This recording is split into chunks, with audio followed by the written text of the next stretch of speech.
at www.915bigradio.com. Ngayong Mother's Day, ibahagi ang kwento ng kabutihan at kagitingan ng iyong pinakamamahal na ina sa Win Big Ulirang Ina. Ulirang Ina. Ulirang Ina. Magandang umaga mga ka-Big Time at welcome po muli sa Win Big Ulirang Ina 2013 ngayong umagang ito. Araw ng Martes, May 7, 2013 ang ating letter sender ay si J. Lord Cuenco Rolyan ng Indang, Cavite. Dear Big Radio, isang magandang araw sa inyo. Ako si J. Lord Rolyan at sumulat ako sa inyo upang ibahagi kung paano ang aking ina ay naging isang sagisag ng aming tahanan. Sexy yani kung ang comics at mga palabas sa telebisyon ay may superheroes na nagliligtas at lumalaban sa mga masasama, ang aking ina ay isa sa matatawag kong superhero sa totoong buhay.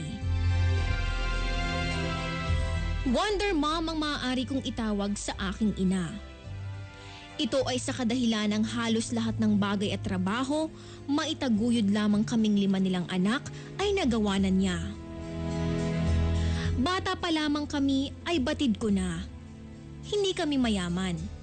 Salat kami sa maraming bagay, minsan nagkukulang, ngunit hindi naman kami napababayaan.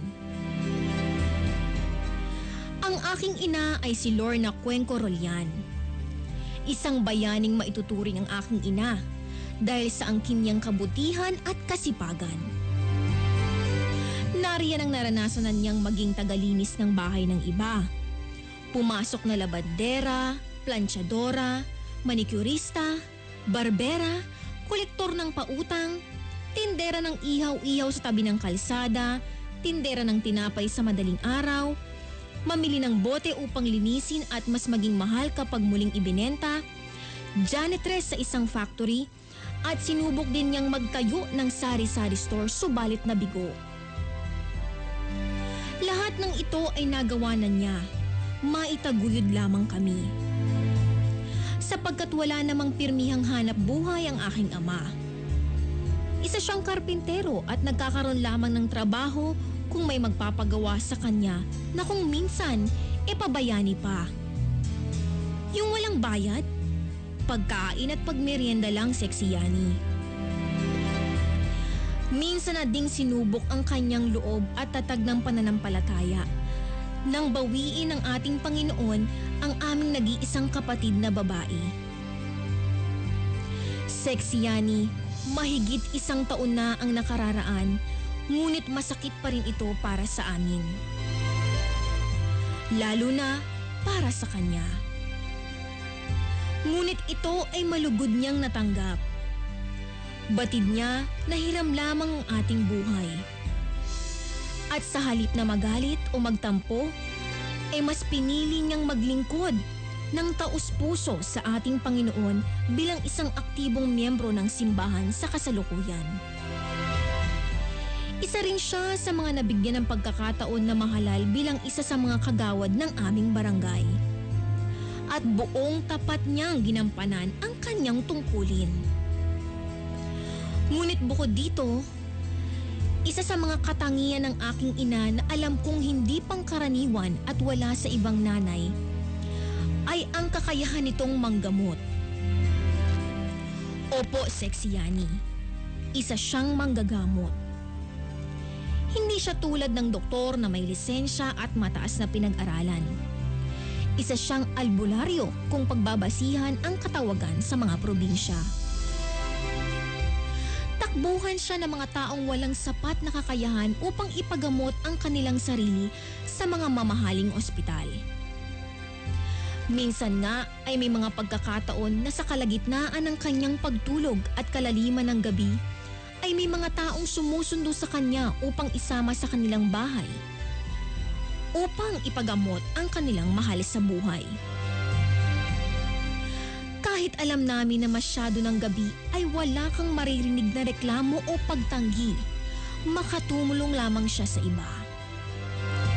Alam kong may iba na hindi naniniwala sa ganitong kakayahan, Sexy Yani.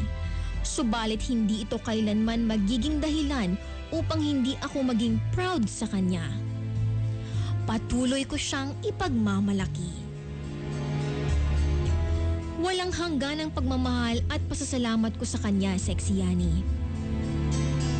Nay, salamat sa araw-araw na paggising ng maaga para lamang ipaghanda kami ng pagkain. Salamat na sa bawat paggising namin ay handa na rin ang aming isusuot sa pagpasok sa eskwela at trabaho. Salamat sa patuloy na pagpaparamdam ng unconditional love. Salamat sa pagbibigay ng pagkakataon na naranasan ko ang mabuhay at maramdaman ang tunay na pagmamahal at kalinga ng isang ina. Kailanman ay hindi ko pinagsisisihan na ikaw ang aking ina. Inang masipag, mapagmahal at may malasakit sa iba. Kaya para sa nag-iisang reyna ng aming tahanan, ipinagmamalaki kita at mahal na mahal kita. Happy Mother's Day! Hanggang dito na lamang po, Sexy Yani, gumagalang, J. Lord Cuenco, Rolian ng Indang, Cavite. Grabe much! Super Mom, Wonder Mom nga naman talaga. Akalain mo, di ba ang daming trabaho, hindi ko kinabog.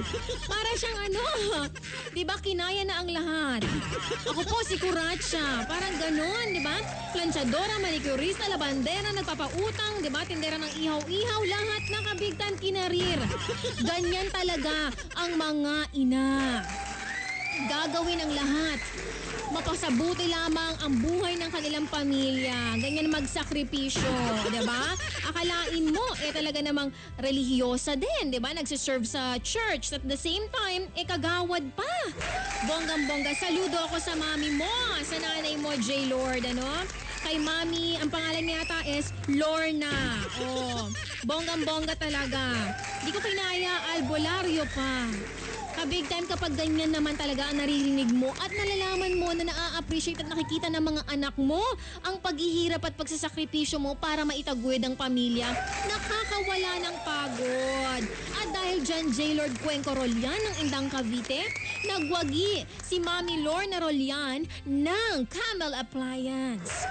Pwede nang i-claim yan dito sa ground floor, AIC Gold Tower, Emerald Avenue, Ortigas Center, Pasig City. Magdala lamang ng valid ID ha, J. Lord. At syempre, katulad ni J. Lord, na i-share ang kwento ng kanyang ina, baka big time, pwede ka pa magpadala ng liham. Pwede mong i-email sa winbigulirangina2013@yahoo.com o di kaya naman pumunta ka, magtungo ka dito sa aming himpilan. Sa ground floor, AIC Gold Tower, Emerald Avenue, Ortigas Center, Pasig City.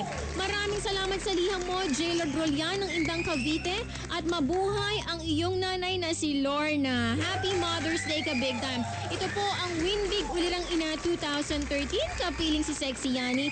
Tuloy-tuloy pa rin syempre ang kasiyahan dito lang sa Big na Big sa Tugtugan, Big na Big sa Kasiyahan, 91.5 Big Radio. Gusto ko, dako. Dako! Gusto ko!